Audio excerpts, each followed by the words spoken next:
मध्य प्रदेश की लोक स्वास्थ्य यांत्रिकी मंत्री श्रीमती संपतिया उइके बुधवार को लांजी तहसील के कारंजा में बाल साहेब एवं भाऊराव देवरस सेवा न्यास द्वारा आयोजित निशुल्क चिकित्सा व रक्तदान शिविर में शामिल हुई।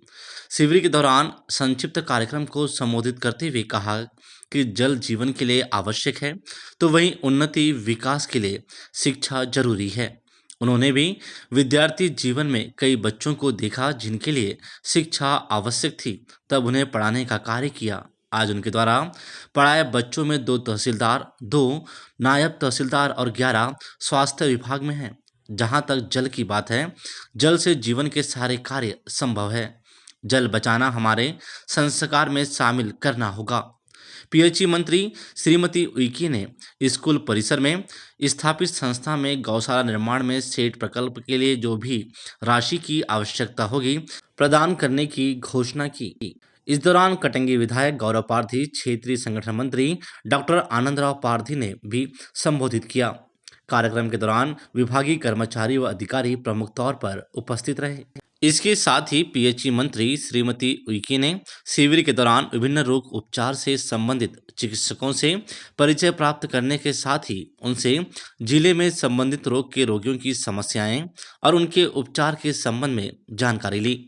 तो वहीं खास तौर पर उन्होंने सिकल सेल, नेत्र रोग, स्त्री रोग व कुष्ठ रोग के बारे में डॉक्टरों से जिले की स्थिति के संबंध में जाना। उन्होंने सिकल सेल्स की चिंता करते हुए बालाघाट जिले में सिकल सेल की वर्तमान स्थिति के संबंध में सीएमएचओ डॉक्टर मनोज पांडे से जानकारी ली तथा इसके साथ ही सीएमएचओ डॉक्टर पांडे को बहर क्षेत्र में सिकल सेल की जागरूकता के लिए कार्य करने के निर्देश दिए।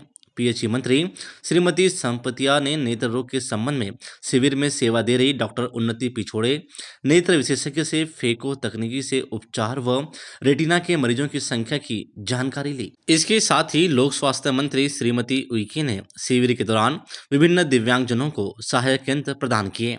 सहायक यंत्र पाने वाले में बालाघाट महाविद्यालय में संस्कृत में स्नातकोत्तर करने वाली प्रतिमा ठाकरे को मोटराइज्ड ट्राईसाइकिल प्रदान की गई। उन्होंने कहा कि अब उन्हें कॉलेज जाने के साथ ही अन्य कार्यों में सुविधा होगी। इसके साथ ही पीएचई मंत्री श्रीमती उइके ने कारंजा में ही सरस्वती शिशु मंदिर स्थित गौशाला में गाय को रोटी गुड़ खिलाया और उन्होंने कहा कि यह हमारी भारतीय परंपरा में शामिल है कि घर की गाय के लिए अक्सर एक रोटी रखी जाती है। साथ ही सिविल अस्पताल लांजी द्वारा लगाई गई प्रदर्शनी का अवलोकन किया। वहीं कृषि विभाग द्वारा आयोजित प्राकृतिक खेती सह-धान प्रदर्शनी का अवलोकन किया तथा बालाघाट जिले में बोई जाने वाली धान की विभिन्न किस्मों की प्रदर्शनी का अवलोकन भी उनके द्वारा किया गया।